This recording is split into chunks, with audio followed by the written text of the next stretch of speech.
Hi, Scott Machine Gun Dad. Welcome back to another episode of Local Auction Scores. I have this gun on the wall. For those few of you that actually watched the video I did on the Astra 300, I scored that in a local auction, while this another auction had an Astra 643.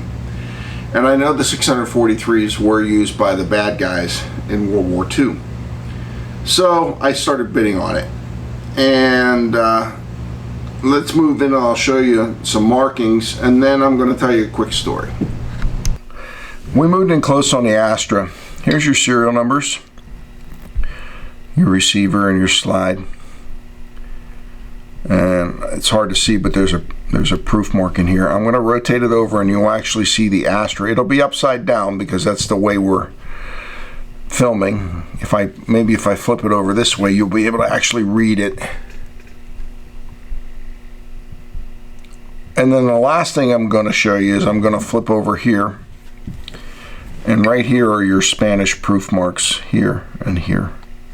There's no German marks on this, even though this was originally supposed to be a German contract pistol. That's all there is to it. As you can see, the grips are in relatively good shape. There's a little bit of age wear. And right here is your magazine release. It's like on the 300. Alrighty, let's move back out. You just saw it up close. As you can see, there were no waffen markings on it. The reason there were no waffen markings on it is this is a 600 that wasn't used by the Germans. From the research I did, the guns were ordered by the Germans, but the first 15,000 were sent to the Germans. But after that, the Allies cut off the route that the pistols were going through southern France. So what happened was, no, this is what the internet tells me, so take it with a grain of salt. A lot of these pistols weren't completed. Most of them weren't completed until after the war.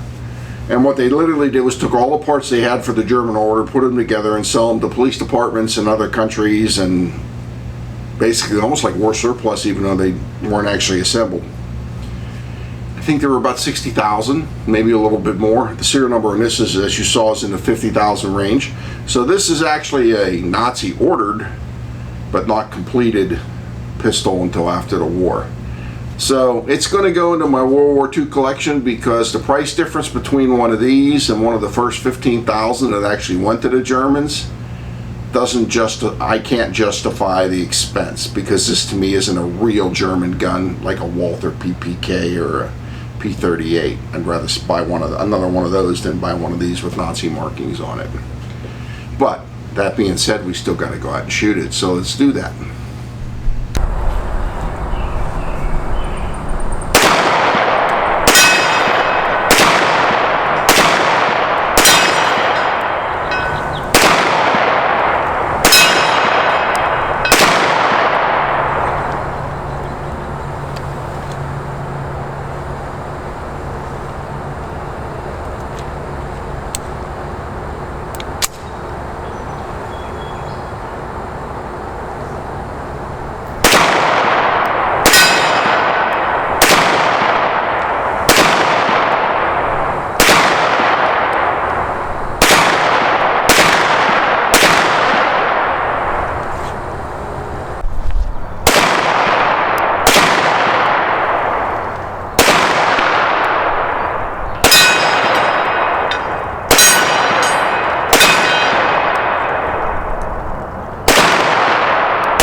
You just saw us shooting the Astra. I'm going to go first this time. I usually let Nick go first. I have the Astra 400, which is this gun in 9mm Largo, and it kicks like a mother.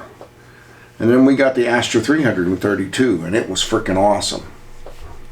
And it had the magazine where the magazine releases here, and there's a little tip on the magazine and magazine release. So when I got this, thinking it was a Nazi gun, and it's not, I'm thinking, well, it'll still be cool to shoot.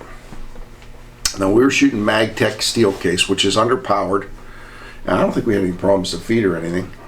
We shot 5 magazines with it. It kicked like a freaking mule. It's been a while since we shot, but the whole webbing of my hand was bright red from impact, and because of the size of my hand, I want to show you, right here was digging, it's still there, the mark's still there, it was digging into the palm of my hand. Now, this gun was made in 1946, maybe it needs new springs, but for me it wasn't a very pleasant shoot. I was so intimidated by the recoil, I would hit one. Nick shot way better than I did. I'd hit one and then throw the next one 2 feet low because I was anticipating the recoil. It scared me. Nick? Yeah, I agree with a couple things that Scott said. It has a lot more recoil than you would expect it to have, considering how it feels a little heavy. It's more on the light side than most 9mm, but it's still got some weight to it. But it's only a 9mm. It can't kick that hard. If any of you have shot probably a Walther PP in 380, it feels pretty comparable to that, maybe a bit harder, because it really beats up the webbing of your hand if you're not taking into account. I believe it might be due to like the grip angle, or maybe that most of the weight is right here. It's a straight blowback gun. There's no locking on a breech. It's a little rough, and the sights are just like every other set of handgun sights for that era. For the most part, they're there to give you a guideline, not particularly good sight picture. Just being able to pull up and be ready as quick as possible is kind of what these were designed for. In fact, this is one of the few times I enjoy a heel mag release, because naturally as you go to push this mag release in, you're grabbing onto the tang that sticks out on the other side on the bottom of the magazine, so you just naturally go into that position and pull the magazine straight out.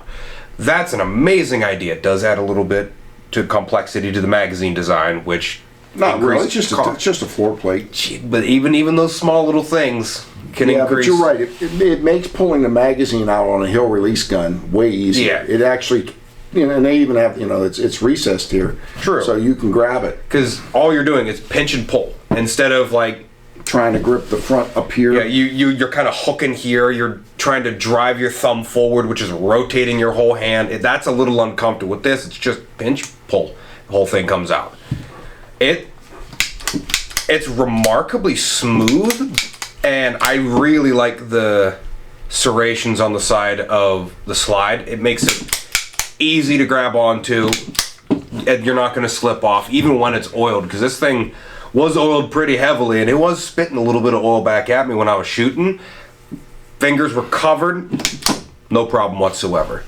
Other than the stupidly aggressive recoil for just a 9mm, it's a really good gun. If I was a German and I had a choice between this and a pointy stick, I'd probably take this, probably. I'm thinking maybe a new recoil spring might help with the recoil. I mean, I think Wolf does make a recoil spring for it. I have like 6 guns to order recoil springs for, so I will try it. Believe it or not, I was able to find 4 original mags for this. This gun came with 1 magazine, and Sarco actually got a shipment of original mags, and I'm like, well, that's a no-brainer. Why buy aftermarket? Buy original. Would I recommend you buy one of these? Absolutely, I would. Is it a great joy of piece to shoot? No, it is not. But if you get one like I did, which isn't a Nazi marked gun, but it was actually made for Nazis, you got a piece of World War II history for $400 or $500. You're not going to get a Luger, a P-38, or any of the little German 32s for that kind of money. And we have a guest appearance. This is his first week filming videos with us, so he's doing pretty good. Anyway, as I said, if you get a chance and you're a World War II collector, this is an alternative to a super expensive German P-38. I mean, even I don't know if anybody saw any of our series we posted, the German Luger that Nick shot, which was a Versailles Luger. It's not a Nazi mark Luger, but it's all matching numbers. I guessed it was a $800. I got a message from one of my viewers that I was about half of what it should be. So $500-600 for a World War II era period correct gun that you can shoot in a modern caliber versus the 400 series, which is a 9mm Largo and cost $1 a bullet. This is a good buy. Thanks for coming to the channel. Please follow us on Rumble. I'm not posting as many videos on Rumble as I did because Rumble right now is, for some reason, their system is slow in uploading. But even if you don't follow me, get yourself a Rumble account so they do better. Thanks again.